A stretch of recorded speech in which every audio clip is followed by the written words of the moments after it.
하나님 아버지, 거룩한 주의 날에 우리 하나님 주시는 영생의 말씀을 받길 원합니다. 종에게 하나님의 권한을 충만히 부여해 주셔서 선포할 때 어떤 방해도 없게 하시고 우리 성도들이 또한 말씀을 받을 수 있는 그 능력이 있도록 주께서 역사해 주시옵소서. 예수 이름으로 기도드리옵나이다. 아멘.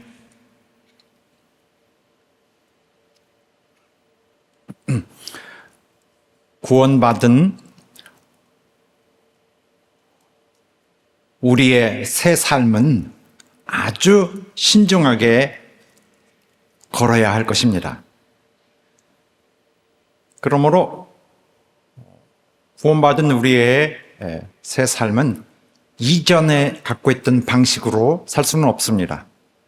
하나님 뜻대로 살아야 할 것입니다. 이전의 방식으로 살면은 그 방식으로 사는 모든 것에 있어서 하나님을 벗어나게 될 것입니다. 그런데도 불구하고 신자들 중에는 많은 경우에 하나님의 뜻을 거역하고 중요한 대목들마다 다 자기의 마음을 따라 행하는 경우도 많이 있습니다. 하나님이 싫어하시는데도 자기가 원하면은 그 이유를 붙여서 그걸 합리화시켜서 기억화하려고 하고, 또 너무 쉬운 거 당연한 것은 또 하나님이 한 것으로 돌리고 이렇게 합니다. 또 어떤 사람은 신앙생활을 자기가 오래 해왔다는 것이라든지, 또 어떤 신앙의 삶의 그 일상이 있는 것, 루틴이 교회 가고 기도하고 이런 루틴이 있는 것으로 자기는 하나님의 뜻으로 살고 있다고 생각할 수 있습니다. 또 어떤 사람은 자기가 열심히 하고 있기 때문에 이것은 틀림없이 하나님의 뜻으로 살고 있는 것이라고 간주하고 있는 것입니다. 그러나 이런 것들이 우리를 하나님의 뜻을 따르는 것으로 나타나는 증거가 아닙니다. 따르지 않고도 하나님을 빙자해서, 소제목은 핑계로 두었는데 잘 구분하셔서 이해하시기 바랍니다. 하나님을 빙자해서 믿는 것처럼 그렇게 자기가 믿는 것입니다. 그러면서 실질적으로는 자기 욕심을 많이 따르고 있죠. 자기에게 싫은 것들은 이제 안 하는 것입니다. 많은 경우에 있어서 이런 사람들은 또한 세상에서 갖고 있던 그런 어떤 정서, 생활 방식, 이론, 그 다음에 이념, 이런 것들을 갖고 와서 교회의 삶에 적용시켜요.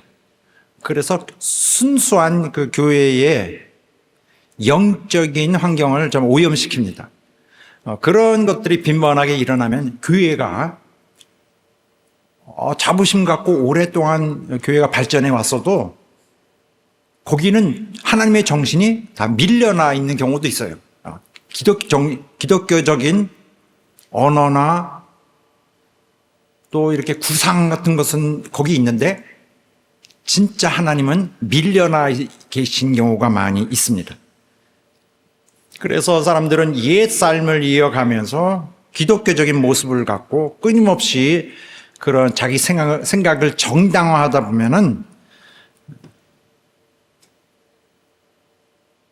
어느덧 원래 하나님의 그 뜻하신 바가 뭐였는지조차 생각해내지 못할 수 있습니다. 우리가 우리 삶을 살면서 한 번이라도 하나님을 거역한 것은 대단히 마음 아픈 일이에요. 물론 우리를 회복시켜 주실 것입니다. 그러나 그런 일들은 내 자신에게도 그것은 후회해야 되고 또 없어지지 않는 사실, 다만 용서받고 극복할 수 있는 문제는 되지만은 나에겐 후회가 될 일입니다. 그러나 이런 일들에 있어서 아무런 관리 없이 그냥 간다면은 나는 정말 엉뚱한 길을 가고 있을 것입니다. 그리스도 교회 인생이 이만큼 되는 몇십 년 동안의 인생인데 어느덧 나는 나 홀로 달려온 것일 수 있습니다. 이러면은 나중에는 정말로 나는 구원 받았는가 아닌가까지의 대단히 근본적인 문제로까지 의심을 저희가 의심을 할 수밖에 없는 상태가 있을 수 있습니다. 우리의 삶은 하나님의 뜻이 이루어져야 됩니다. 나의 삶은 아침부터 밤까지 계속 하나님의 뜻을 이루는, 이거 굉장히 어렵지 않습니다.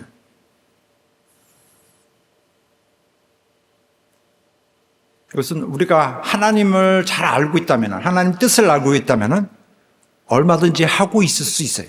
우리 모든 성도들 대부분이 다 그렇게 할 수 있습니다.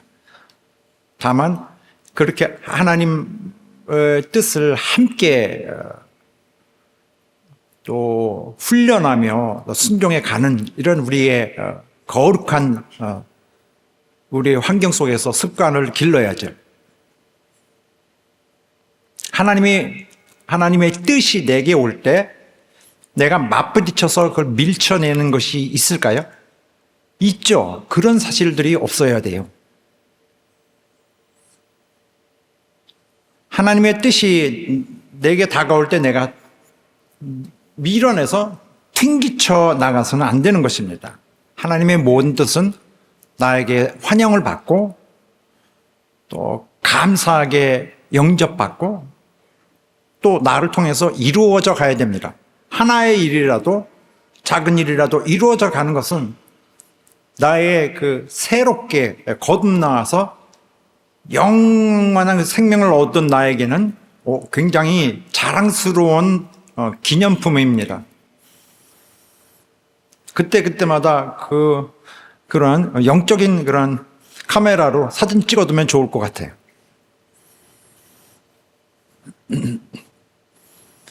그렇게 하여 정말로 하나님을 빙자하고 핑계를 두고 그렇게 사는 신앙생활이 아닌 정말 하나님 뜻을 이루어가며 사는 우리 성락인 여러분 되시길 예수 이름으로 축원합니다. 할렐루야. 지난주에는 세월을 아끼라는 말을 했습니다. 이 말씀에 이어서 세월을 아끼라는 말씀 굉장히 중요하죠. 이것은 지혜의 말씀이었습니다. 그래서 15절부터 지혜의 말씀을 우리에게 주신 것인데 첫 말씀이 세월을 아끼라였습니다. 그리고 오늘 말씀은 그러므로 하고 시작됩니다. 그러므로 바로 전절인 바 세월을 아끼라와 연결해 가는 것입니다. 그러므로 세월을 아껴라. 그러므로 우리는 당연히 어리석은 자가 되지 말아야 하고 라는 말씀입니다.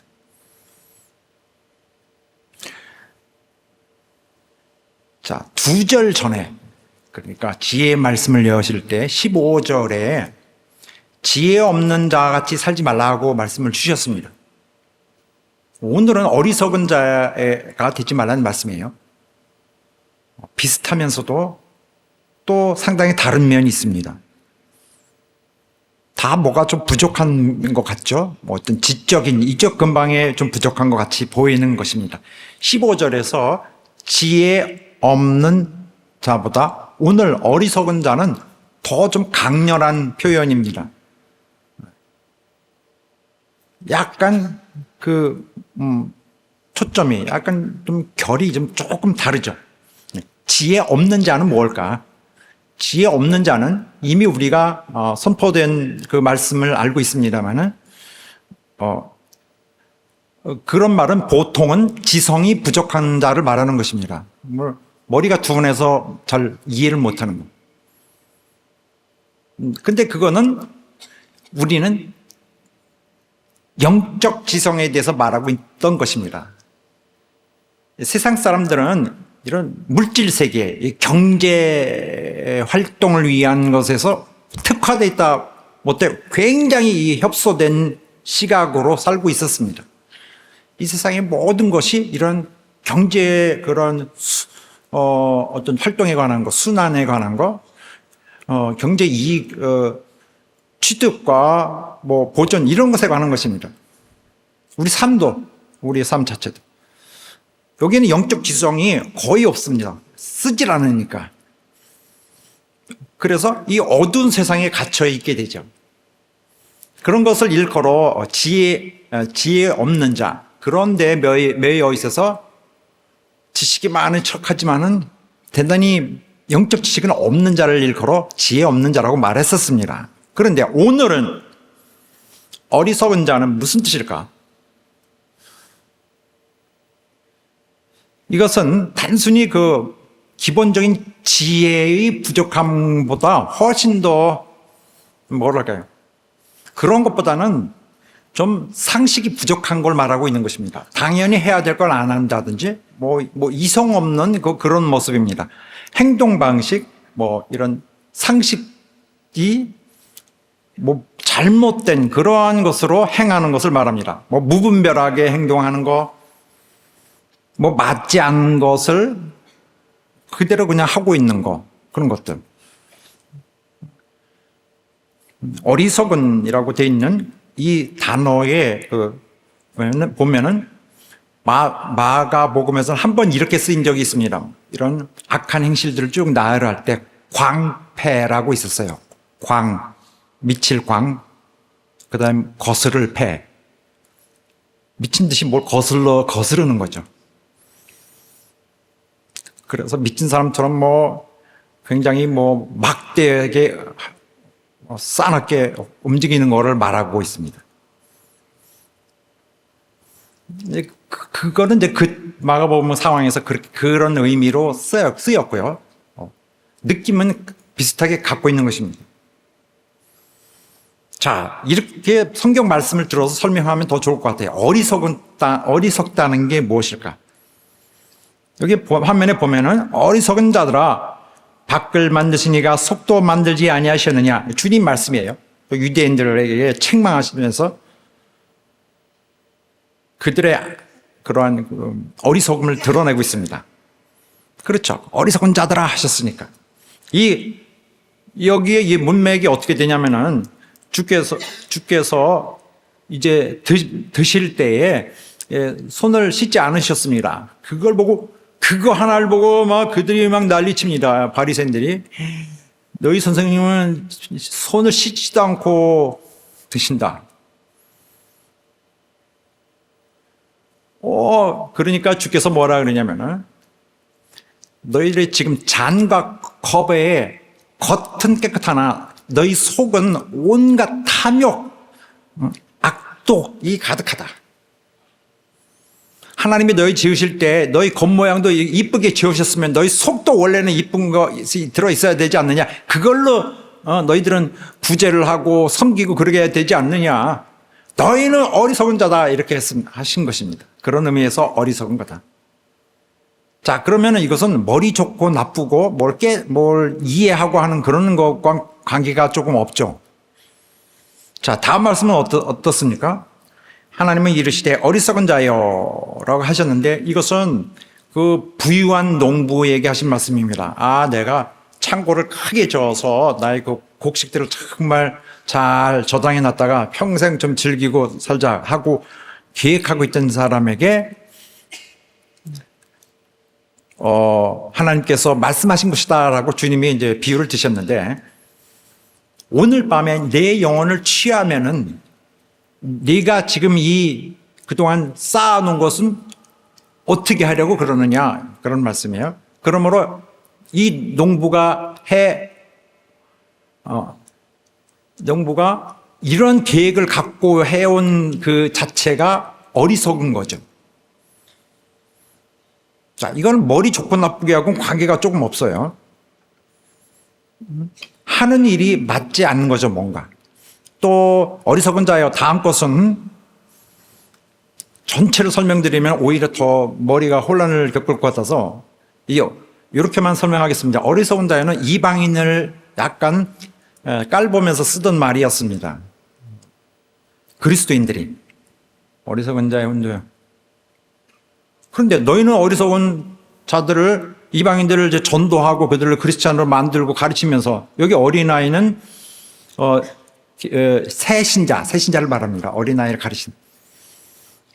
너희는 저걸 가르친 선생이면서 너희가 도둑질하고 너희가 교회에서 악한 일 다 하고 있느냐, 이런 말입니다.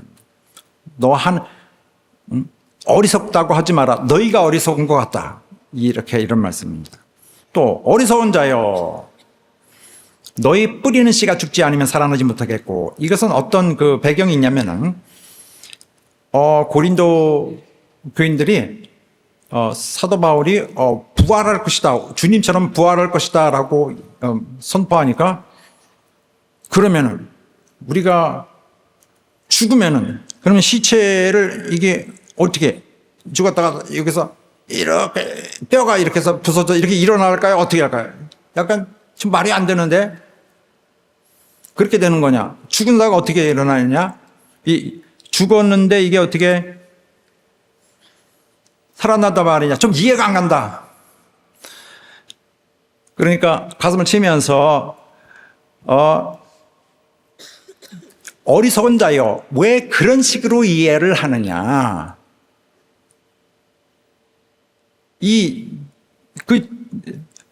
일단 씨가 땅에 묻히고 씨가 죽어야 나오는 거다. 씨 안에 그 원래 본유의 자기 태어날 생명 자체의 핵이 다 들어있는 것이다. 전체가.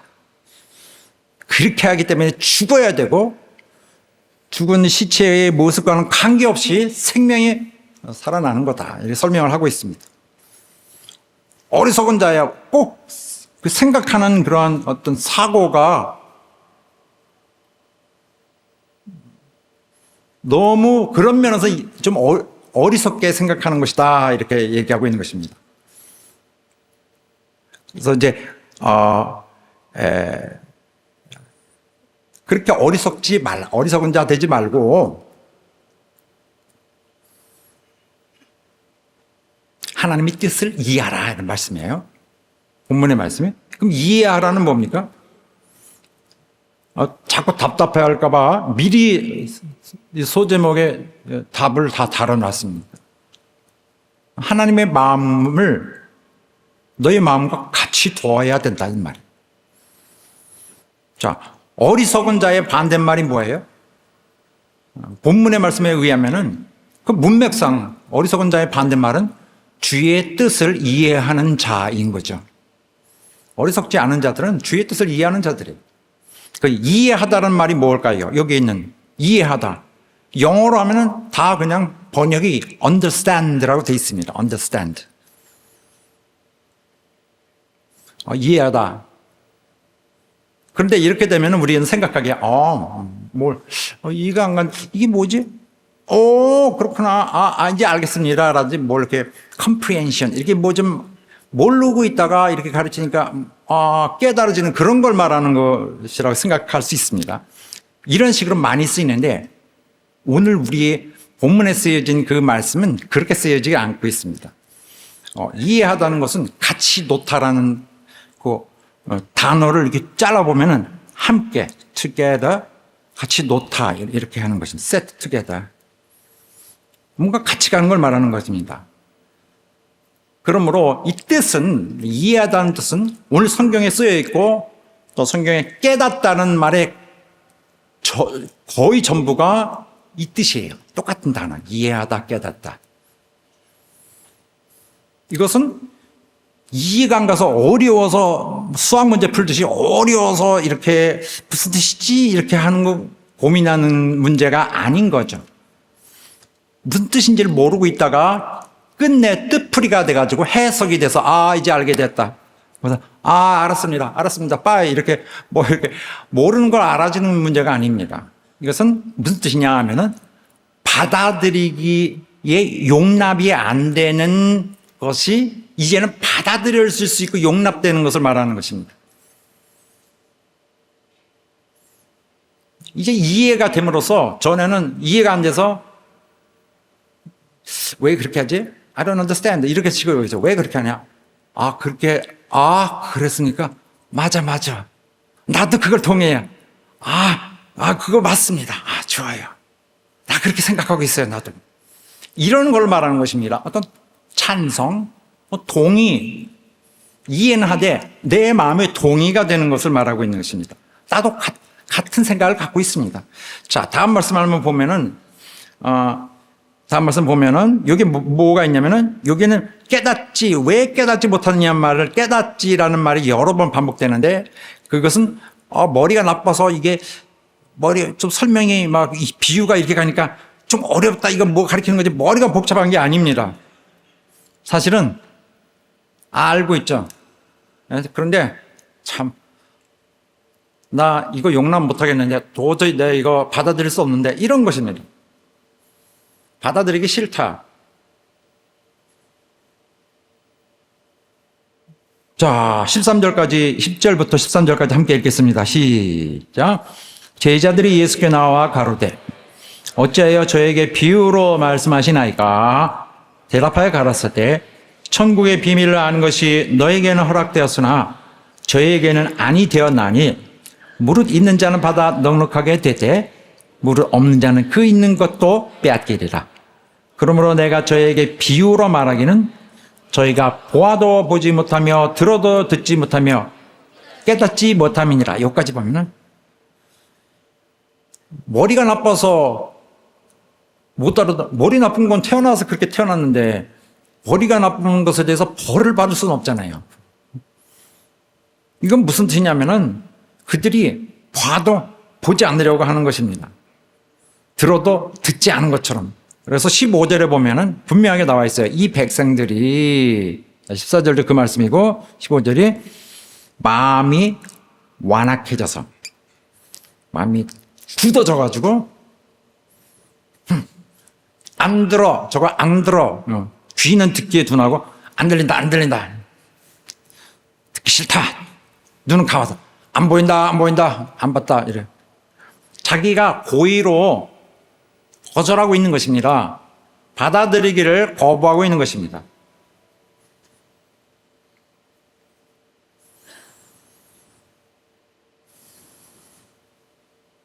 자, 또 다음 말씀에 보면은 이거 비유입니다. 씨 뿌리는 자의 비유. 거기 보면은 깨닫지 못할 때는 악한 자가 와서 마음에 뿌린 것을 빼앗나니 했습니다. 우리가 이 말씀을 받을 때 우리 성도 여러분의 머릿속이 내 눈에는 보이는 듯해요. 여러분이 뭐라고 생각하고 있냐면은 이걸 들을 때 내가 그 말씀을 여기 있는 사람들이 예수 비유 안에서 사람들이 그 비유를 들을 때 무슨 말인지 하고요. 천국 말씀을 듣고 깨닫지 못하는 천국에 대해서 알으려고 이렇게 하는데 좀 어렵다. 이 얘기가 어렵다. 이게 무슨 뜻이지? 이렇게 지성적으로 헤매고 있는데 잘 깨닫지 못하면 마귀가 와서 탁 채가. 그만 끝. 그래서 그나마 생각하려는 거 뺏어가서 왜 그래? 그나마 말씀 뺏어가니까 그 다음에 멍해지는 더 생각 못하고 이렇게 뺏기는 것으로 생각하고 있습니다. 맞죠? 그렇게 생각하실 거예요. 머리가 잘 돌지 않아서 말씀의 의미를 알아채려고 애를 쓰고 있는데 성공하지 못하고 머리가 조금 부족하니까 그냥 싹 누가 채가서 그냥 그 다음에는 멍하니 머리가 바보같이 되는 거죠. 이러한 그림은 맞지 않습니다. 그런 걸 말씀하시는 게 아니라 바로 말씀을 주었는데도 받아들이려고 하지 않으니까 거절하고 마음이 버티고 있으니까 마귀가 그 말씀마저 완전히 빼앗아가는 것입니다. 그러나 좋은 땅에 뿌리었다는 것은 말씀을 듣고 깨닫는 자니 이 사람은 이렇게 하니까 그런 말이죠. 이제 알았다. 이치를 알았다. 이제 알았습니다. 이게 깨달은 자는 결실을 넣는, 그러면 뭐 IQ 좋은 사람은 뭐 천국에 뭐 1차적으로 가게 해요. 그런 뜻이 아니라, 말씀을 듣고, 맞아. 이거는 맞아. 내 마음에 정말, 공감되는, 이건 내가 받아들일 수 있어. 아멘. 받아들인 자는 이렇게 엄청난 열매를 맺게 된다는 것입니다. 그리고 이 말씀을 마치시면서 예수께서 또 한 번 이 모든 것을 깨달았느냐 하고 그 비유를 방금 드는 제자들에게 물으시니까 그러하이다. 이건 뭐냐? 제자들이 하시는 거 이렇게 시나리오 다 이제는 이해했습니다. 그거 아니에요. 맞습니다. 당신의 뜻 하신 말씀에 전적으로 동의합니다. 이것이죠. 그래서 I understand. 이건 뭐예요? 무슨 말이야? 이거는 그 내용을 알았습니다가 아니라 받아들입니다. 맞습니다. 맞는 말씀입니다. 그겁니다. 아멘. 다른 말이 되겠습니다. 또 다른 말씀, 무리를 불러 이르시되 듣고 깨달으라. 입에 들어가는 것이 사람을 더럽게 하는 것이 아니라 입에서 나오는 그것이 사람을 더럽게 하는 것이다. 이것은 이 유대인하고 아주 극렬하게 예수께서 그때 대치하셨을 때 그들을 구중하시는 말씀이었는데 깨달으라. 그러니까 understand it 이렇게 말하고 있는 것입니다. 깨달으라. 이거 이치를 이해하라 그런 뜻이 아니라 너의 입에서 나온 거, 너의 속에서 나오는 것이 전부 악으로 지금 나오고 있지 않느냐. 이제 이런 말씀인데 이때 제자들이 그 논쟁이 끝나고 나서 그 뒤에 가서 제자들이 예수께 그럽니다. 저기 선생님, 저들 완전 화가 나 있는 거 아시죠? 머리끝까지 나와서 완전히 불불 끓는 있는 거 보셨죠? 괜찮으세요? 그런 말씀 그렇게 호통 치셨는데 괜찮으십니까? 저들요 당신의 말씀에 동의를 안 하고 있더라고요. 완전히 화가 나 있더라고요. 그들은 선생님 말씀을 들을 생각이 없었어요. 이렇게 말하고 있는 장면입니다. 또 여기 보면 또 사도행전에서 그 스데반이 죽기 전에 마지막 설교를 하는데 옛날 너희 조상 중에 모세가 거기 아직 모세가 그 애굽의 그 왕자로 있을 때 자기 동족인 히브리인이 당하는 것을 보고 그들을 구하려고 그 애굽인을 쳐서 죽이고 동족을 구해냈단 말이에요.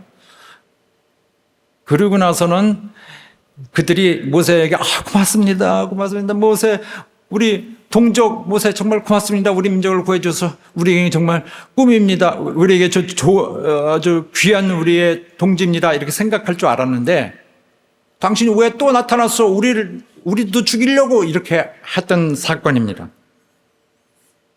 그는 그 형제들이 자기가 자기 손으로 하나님께서 모세를 통하여 저들을 구해주는 것이라고 그들도 같이 생각할 줄 알았던 거죠.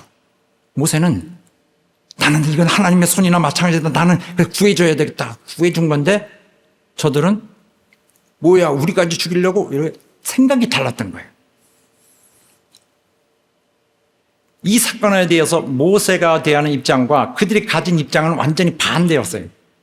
그래서 모세는 예기치 않던 그들의 반응 때문에 굉장히 당황했습니다.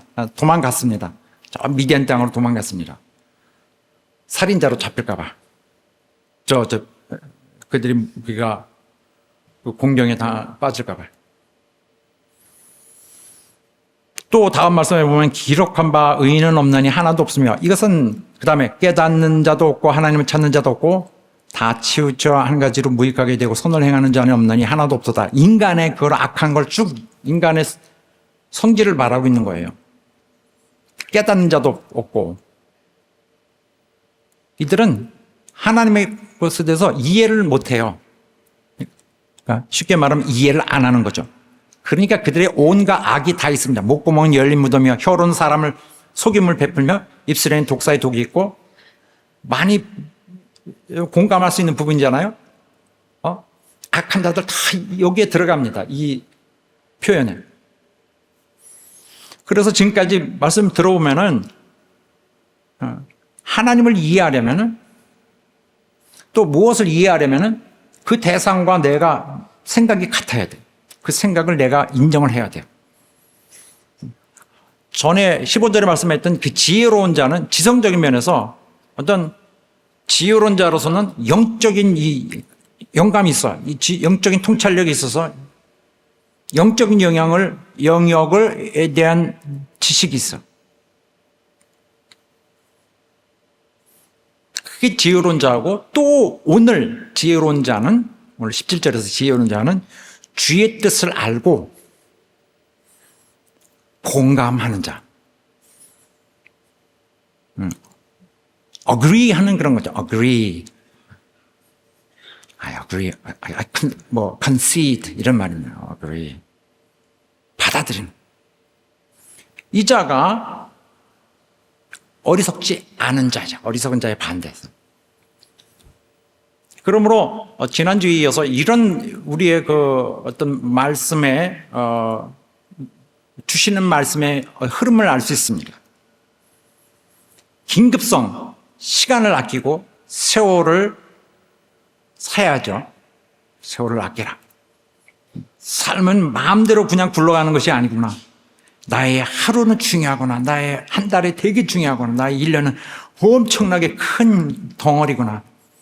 긴급성에 대한 의식이 있다면은 빨리 내가 옳게 일해야 되는데 기회를 놓치지 않기 위해서 내게 주어진 시간을 잘 사야 되는데 어떻게 할까요? 하나님의 뜻을 알아야죠. 하나님의 뜻을 모르면 뭐 애를 썼는데 뭐 많은 정력을 들이고 내가 원하는 걸 했는데 엉뚱한 걸 하면 어떻게 됩니까? 아무 소용이 없는 거죠.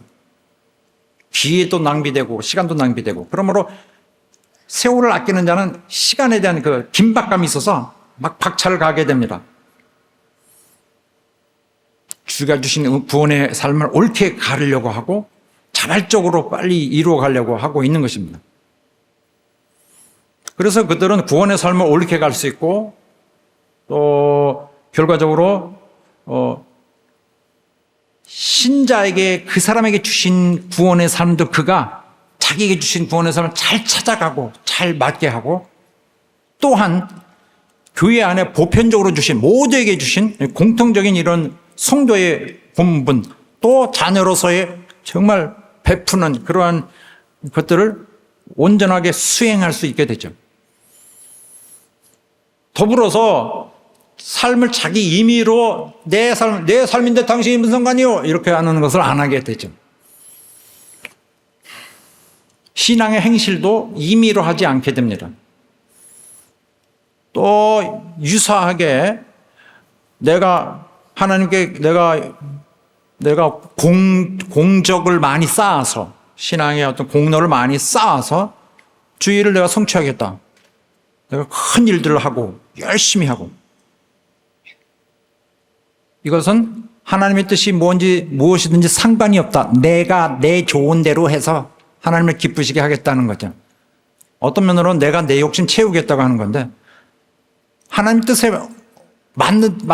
그게 맞을지 안 맞을지 어떻게 알아요? 이 사람은 어리석은 자입니다. 그냥 애매하게 자기가 그냥 결론을 지으니까. 하나님은 앞질러 가니까 이것은 하나님의 뜻을 따르는 게 아닙니다. 내가 이렇게 하면 하나님이 좋아하겠지? 그것은 그리고 뭐 하나님이 원치 않는 일을 내가 하고 있게 되면 어떻게 됩니까? 정말 어리석은 자죠.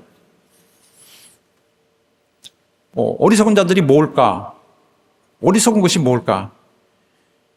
이게 뭐 많은 예가 이렇게 좀 생각할 수 있는데 뭐 막상 설명하려니 뭐 이런 식으로밖에 설명이 안 됩니다. 어떤 사람이 막 교회를 괴롭힙니다.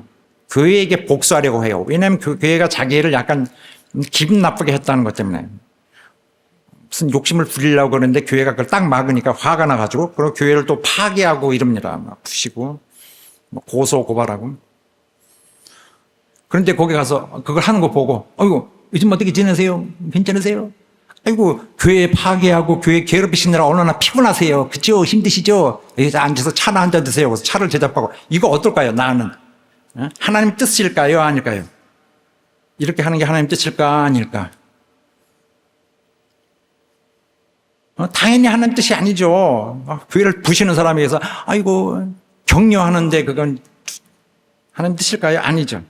또 누가 그러지 마십시오. 그렇게 하면 교회를 힘들게 하는 것입니다. 그렇게 하는데 아니 나는 내 일을 하는 것이고 난 성도요 나도. 성도에 권리가 있는데 나도 권리가 있는데 당신이 왜 방해요? 하고 반발하며 싸우는 사람이 있어요. 그러나 하는 일을 보면 교회에게 이게 피해를 끼치는 것이거든요. 교회를 어렵게 하고 있는데 오히려 자기가 큰 소리를 치고 있어요. 그런데 그 사람이 하는 일은 옳은 것일까? 하나님의 뜻으로 하는 것일까? 하나님의 뜻이 아닐 거라는 것이 거의 분명하죠. 그렇죠? 자기는 옳다고 하지만은 누가 보더라도 하나님 뜻은 아니야, 저거는. 보나마나 자신만을 위한 것이고 그 거짓 핑계로 교회를 이용하고 자기 성도의 신분을 그것을 이제 악용하고 그러는 거죠. 또 저 사람이 나에게 날 기분 나쁘게 했으니 내가 복수해야 되겠어. 쓴맛 좀 봐라. 그래서 다른 성도를 핍박한다면은 어떨까요? 이것은 하나님의 뜻일까 아닐까? 물론 내 생각에는 저 사람 되게 옳지 않아. 내가 하는 게 옳다. 나쁜 사람이다. 하지만은 진짜 이 조금 큰 그림에서 하나님은 어떻게 역사하시는지 나는 몰라. 오히려 하나님은 이 사람을 당신의 뜻을 위해 사용하고 있는 자일지도. 그런데 나는 그걸 막 대항해서 싸우고 있는지도. 그래서 어떻게 보면은 싸우고 있는 건 나와 저 사람이 아니라 나와 하나님이야. 이 하나님 비켜! 이렇게 하고 있는 거죠. 상황적으로. 엄청난 실수죠. 또 여기 교회를 섬겨주십시오. 이 봉사해 주십시오. 교회를 사랑해 주십시오. 할 때 아니요. 나 지금 나중에 할게요. 나중에 내가 다 또 오겠습니다. 약속! 하고서는 그렇게 떠는 사람은 100% 안 오더구만요. 그런데 하여튼 나중에 하겠소. 거절하는 것이 하나님의 뜻일까 아닐까요?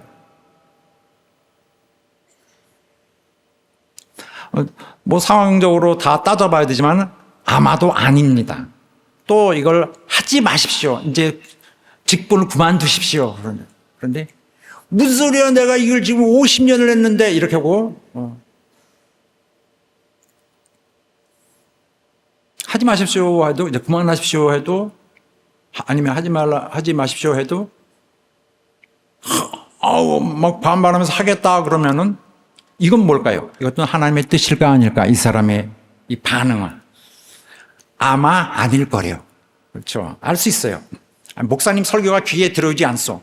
다른 사람들은 아멘 아멘 하고 있는데 목사 귀가 안 들어와.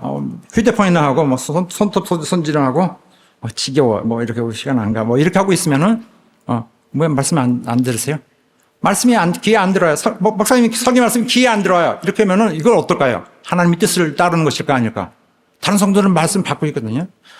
이것은 우리가 100% 알 수 있는 건 아니지만은 아마 이 사람 하나님 뜻을 따르고 있지 않은 것이 거의 분명해요. 왜냐하면 하나님 말씀을 주죠. 이 성도에게는 너가 좋아하는 말씀을 위하여 오늘은 말씀 듣지 말라 이렇게 하지 않거든요. 그래서 하나님 그 사람은 오늘 양육하기 위해서 목자를 그냥 줄이고 목사를 그냥 프레셔하고 목사를 그냥 짓눌러서 짜내서 말씀을 선포하도록 영감을 강제로 열어서 선포하도록 고생시키고 있는데 그래서 임무를 하게 하고 있는데 귀가 안 들어와요가 내 귀에 말씀이 귀에 안 들어와요가 아니라 이거는 내가 듣기 싫소요죠. 말씀을 듣지 않겠어요. 난 내가 익숙한 말씀만 듣겠어. 또 어떤 사람은 나는 목사가 되겠어. 목사 된 박수 칠 일이 아닙니다. 이거 심각한 거예요. 자기가 자기를 부를 수는 없거든요. 목사하겠다는 것은 무조건 좋은 게 아니죠. 또 어떤 사람은 교회를 세우는데 개척하는데 남의 교회 바로 옆에 세우는 사람이 있습니다. 아니면 가까운데. 물론 옛날에는 이제 옛날에 우리 교단 교회들 다 그랬는데 그런 일들이 기억나는 것들이 있는데 여기 교회 세웠는데 길 건너편에 다른 교회가 또 세워요. 왜 세우느냐? 여기가 심상치 않다는 얘기를 듣고 이걸 교인 뺏으려고 온 거예요. 이거는 하나님 뜻일까 아닐까? 교회를 바로 가까운 데 세우는 거. 근데 왜 가까운 데 세울까? 이건 교인을 뺏어가기 위한 것이거든요. 아닐 수도 있지만 이것은 하나님 뜻일까요? 아닐까요? 하나님 뜻이 아닐 가능성이 많죠. 왜냐하면 복음을 선포하려면 이 효율성을 생각해야 돼요. 이 지역부에 있는 건 여기는 충분히 커버하니까 나는 여기 선교 사역이 미치지 않는 너머 지역을 커버해야 되잖아요. 그래야 효율성이 있고 자기 사역 지역이 중복되지 않는데 남에 있는 중복에 들어가서 이건 뭐예요? 싸우겠다는 거잖아요. 교회가 없어서 헐렁하고 있는 데에서 왜 그런 데 가서 안 하고 바로 옆에 가서 세우고 왜 그렇게 하냐고 그러면은 아니야, 근데 이거 옳지 않아. 이건 나쁜 것인 줄 아는데 성령이 그렇게 하라고 그러셔서 할 수 없이 한다. 하나님이 나에게 그렇게 악한 일을 시키셔서 내가 그렇게 할 수 없이 하는 거다. 난 착하고 싶은데. 그렇게 말하죠. 교회를 내가 이렇게 하겠다 저렇게 하겠다. 그런데 우리는 교회 파기하든 뭐 하든 간에 예배 드리고 기도도 하고 이거니까 우리 교회니까 괜찮다. 그런 것도 다 하나님 뜻이 아닌 것이라는 것이 분명합니다. 아무리 예배 드리고 그래도 소용없는 거죠. 그래서 큰 그림에서 볼 때 내가 하고 있는 일은 내가 이렇게 근시안적으로 보는 거와는 달리 하나님의 큰 뜻의 아래서는 전혀 다르게 보일 수 있거든요. 이렇게 큰 그림으로 또 근본적 그림으로 하나님의 뜻을 따를 수 있어야 합니다. 대체적으로 그렇게 해야 하나님의 뜻을 따르는 것입니다. 내 생각이 우선순위로 두고 그럴 때에 하나님의 일은 나 때문에 방해를 받게 됩니다. 나는 내 입맛에 맞는 것을 하고 있는데 하나님은 방해를 받아요. 그러나 내가 성경 몇 구절을 갖고서 내가 이건 합법적인 거다. 나 이렇게 위로를 하려고 하지만은 강제적으로 사실 하나님 뜻이 아닌데 성경 말씀의 일부를 들어 자기의 행위에 그런 어떤 합법성을 정당성을 주장하려고 하는 거죠. 열심을 냅니다. 열심을 내는 것이 오히려 내 영혼을 하나님으로부터 거스리는 자로 만들고 또 다른 신자에게 또 이런 사람들 영향을 줘요. 이들은 그들을 또한 하나님을 거스르게 하는 그 행위를 정당하게 보게 하는 그런 악한 성질을 그들 안에서 배양하는 그러한 나쁜 역할을 하는 것이죠. 내 생각을 밀고 가면은 하나님은 어떠실까요? 맞서서 싸우지 않으십니다. 어떤 특별한 경우가 아니라면 하나님은 밀려나세요. 알았어.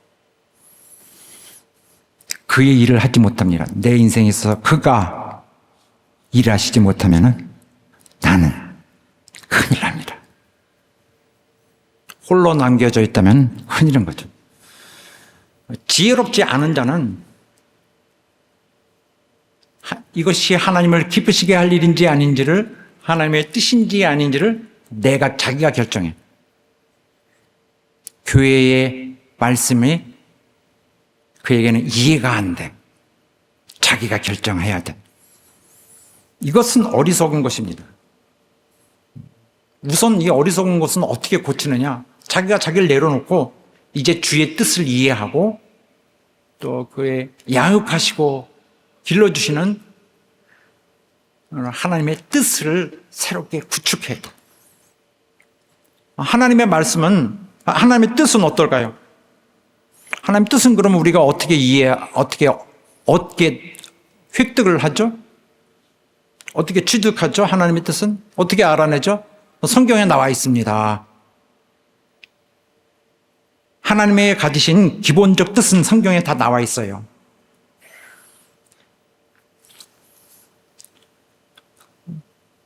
거의 모든 하나님 뜻이 윤곽이 분명하게 나와 있어요. 그 이단들은 그런 걸 자꾸 살짝 속이고 고치고 뜯어내고 이렇게 하니까 그렇게 되는 거죠. 그런데 이거 똑똑한 사람들만, 성경을 다 읽은 사람들만 되는 것입니까? 성경을 막 달달달 외우고 있어야 됩니까? 아니에요. 성경 지식이 거의 없어도 충분히 하나님의 뜻을 알 수 있어요. 그리고 숙달될 수도 있어요. 어떻게 해요?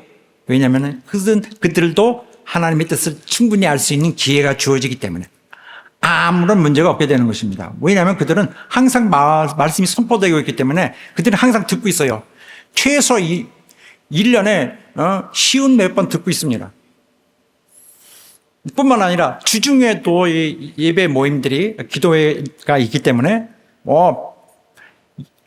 1년에 몇백 번 듣는 사람도 있습니다.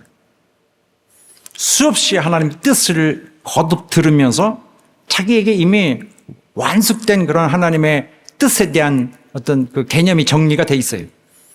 그러면은 개인에 대한 것은 어떻게 합니까? 하나님의 교회를 위한 큰 범위에서의 뜻도 그렇다 치고, 나 개인의 삶을 하나님이 어떻게 도와주죠? 내가 어떻게 하나님의 뜻을 알죠? 성경에 그것도 이미 대체적으로 그 묘사가 되어 있습니다. 물론 자세하게 그런 일일이 이런 경우는 어떻게 할까? 이런 경우는 왼쪽으로 갈까? 이런 경우는 좌측으로 갈까? 이런 거는 안 나오지만은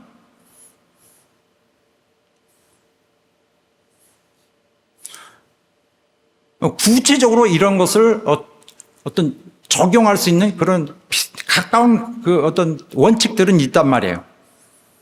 또 목자들에 의해서 계속 말씀이 주어집니다. 이 목자들을 통해서 많은 예가 나와, 사례들을 이렇게 나올 때 그런 것을 보고 하나님 뜻을 상당히 그게 마음 가까이에 근접해 있습니다. 우리는 대부분이. 그런 면에서 볼 때 어떤 사람들은 환상을 보니까 이렇게 하더라. 이렇게 보는데 갑자기 구름이 딱 떴어. 어떤 이렇게 곰 같은 그림이 보고 그래. 곰 같은 게 떴어. 이상하다. 곰이 떴지. 이건 그런 건가 보다. 나보고 곰같이 미련하니까 이건 저렇게 하시라는가 보다. 하나님이 나보고 곰 같다고 그랬다. 이렇게 또 그런 거 있잖아요. 무슨 하나님이 이렇게 쫙 뿌려. 그래서 내가 알아차리나 하나님이 그 표적을 싹 뿌려서 사람이. 그러면 이렇게 딱. 이게 갑자기 왜 떨어지지? 이 꽃병이 왜 떨어지지? 이렇게 해서 해석을 붙여갖고, 누가 떨어지나 보다. 이렇게 하고. 그건 하나님 뜻을 아는 방법이 아니거든요. 그러나 전통적으로 이런 걸 많이 해오고 있어요. 그건 나는 모릅니다. 하나님이 그 사람에게 이렇게 마음에 큰 감동을 줄 수 있죠. 그럼 무슨 이상한 표적? 사실은 자기 마음이 이렇게 해서 꿈을 꾸듯이 자기 마음이 원하는 것을 가지고 100% 하나님 뜻이라고 볼 수는 없는 것입니다.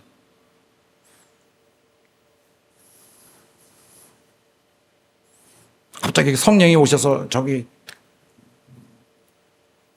이렇게 해.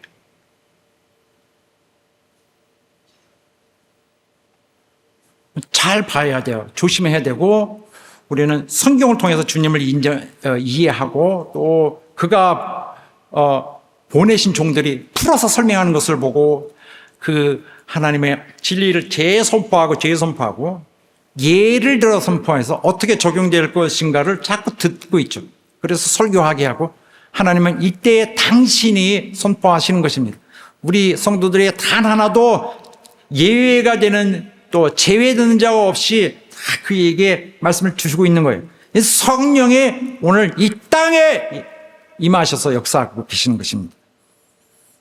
그렇게 하여 우리가 그런 방법으로 하나님 뜻을 이해할 때, 그분의 이해한다는 거 알죠? 그분의 뜻에 나의 뜻을 맞출 때, 그분의 생각에 나의 생각을 맞출 때, 그의 결심에 내 결심을 맞출 때 비로소 나는 하나님 뜻이 내게 임하실 건가 보다 라는 판단을 가는 지혜로운 자가 되고 어리석지 않고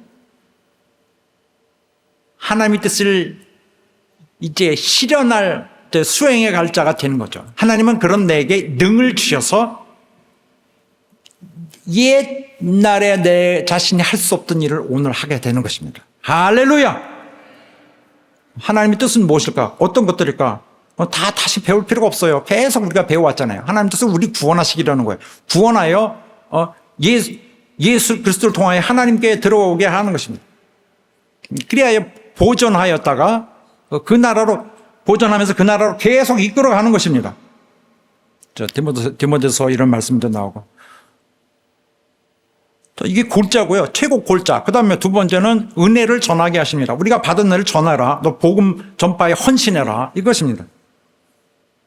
그래야 천국에 들어가도록 합당하게 우리에게 일할 수 있도록 그가 우리에게 기회를 주시는 것이고요. 여러 가지 성경은 다른 식으로 표현됩니다. 그런데 오늘 중요한 거 하나는 오늘 본문의 말씀에 주의 뜻이 무엇인가? 여기 주님은 누구예요? 주. 주는 바로 예수 그리스도입니다. 성경에는, 신약 성경에는 주 그러면은 대부분이 예수 그리스도입니다. 구약 성경을 인용하지 않는 경우라면은 아마 그들은 예수님을 예수님을 주님으로 그들은 모셨습니다. 이 주님은 구약에 있던 그 여호와예요. 그때는 아도나이, 히브리인들이 그렇게 했고, 여기서는, 큐리어스. 주님입니다. 그래서,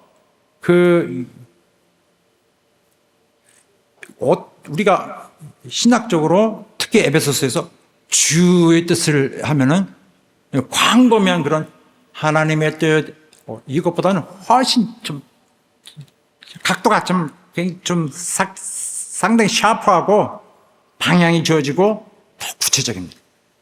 주 예수를 우리 주님으로 시각을 갖고 있는 우리들에게 주시는 말씀이기 때문에 처음부터 예수님과 같이 있었던 나를 따라와라 너의 십자가를 지고 너 자신을 부인하고 와라 했던 그 하나님, 그 주님, 예수 제자들을 향한 우리 예수 제자된 입장에서 그를 따라야 되는 우리의 그런 감성이 있습니다. 그의 생명이 나타난 걸 우리가 보았노라 사도가 말하는데 요한이 우린 그를 만졌고 그를 음성도 들었고 그와 함께 살았다. 그 주님, 예수의 제자가 되는 특별한 감성으로 우리에게 명하고 있습니다. 주님을 뜻을. 더 분명하죠. 너희는 이미, 우리가 전에 말씀 들었습니다. 너희는 이미 예수에 대하여 배웠다. 내가 너희들에게 가르친 거 예수에 대한 것이다. 충분히 가르쳤다.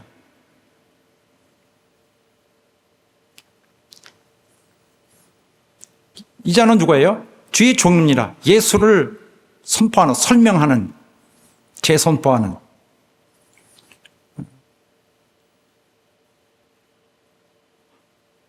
그 주님도 아버지의 뜻을 항상 아버지의 뜻을 행하며 사셨어요. 아버지 원칙을 따라 사셨고,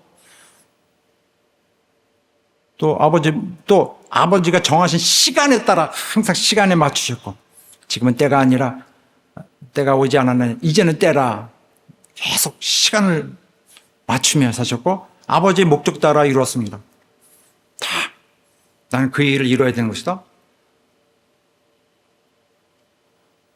또 다른 곳에 요한복음 10장에 보면 하나다. 아버지와 나는 하나다.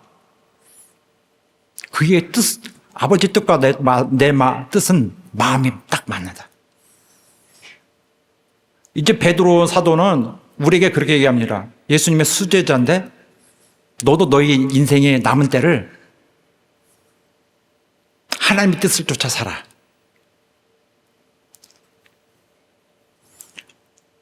우리 성도 여러분, 하나님의 뜻을 이해하는 자가 되어야 됩니다. 빛의 자녀들이 주를 기쁘시게 하는 것이 무엇인가 배우는 것처럼 우리는 지혜로운 자는 또 주의 뜻이 무엇인가를 배우는 우리인 것입니다. 그래서 단지 지적 동의, 지적으로 어떤 이해 그런 것이 아니라 마음을 공감을 해야 돼요. 그러려면 이 세상의 이념들 다 버리고 이 세상의 정서, 이 세상의 이치 이런 거 교회에 갖고 와서 막 교회 안에 막 뿌리고 막 고소고발 이런 것이 교회 안에 팍 들어오고 이거 초월해서 오직 하나님 뜻대로 사는 여러분 되시길 예수 이름으로 축원합니다. 더 구체적으로 주 예수를 따르는 자 되시길 예수 이름으로 축원합니다.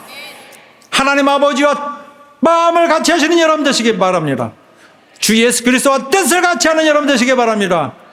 주 예수를 가르치고 주 예수를 선포하는 주의 종과 생각을 같이 하시길 바라겠습니다.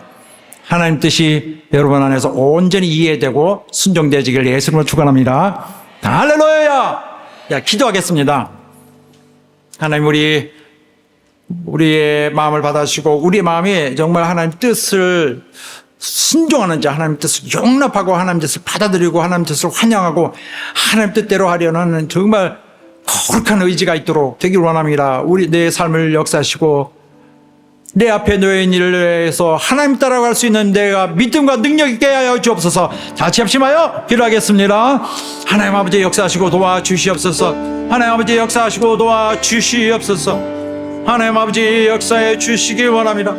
주의 뜻을 알기 원하며 주의 뜻에 따라 살기 원합니다. 주여 우리를 역사해 주시옵소서.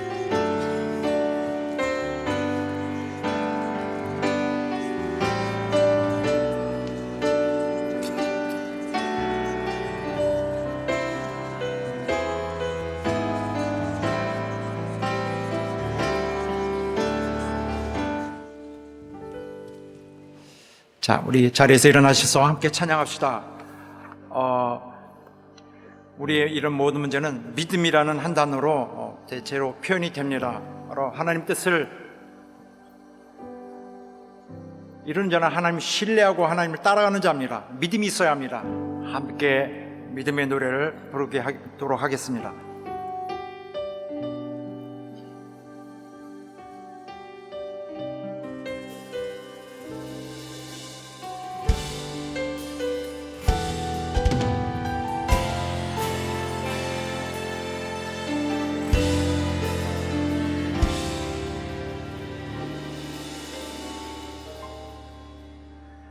주님, 제 마음이 너무 둔해서 주님을 볼 수 없습니다.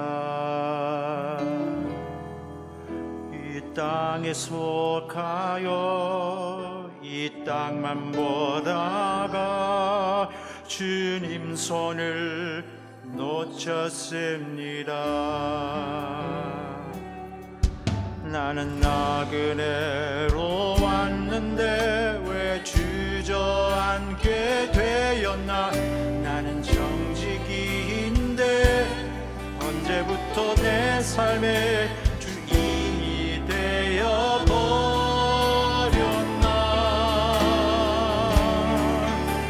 믿음이 없이는 기쁘시게 못하나니 수고고 헛될 뿐이라. 믿음이 없어서 무너진 삶의 모든 자리에 다시 주님을 기다립니다.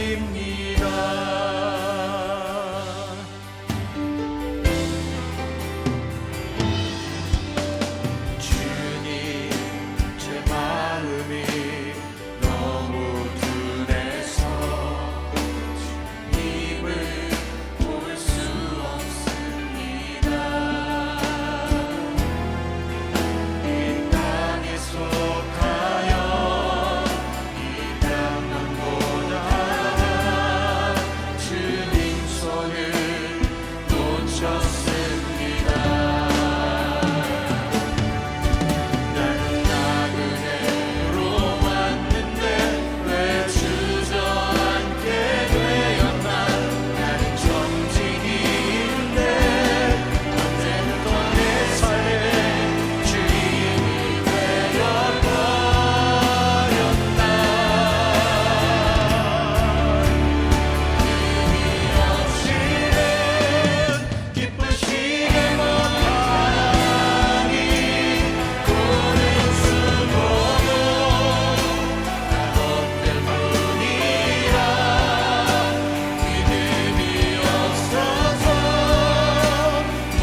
할렐루야.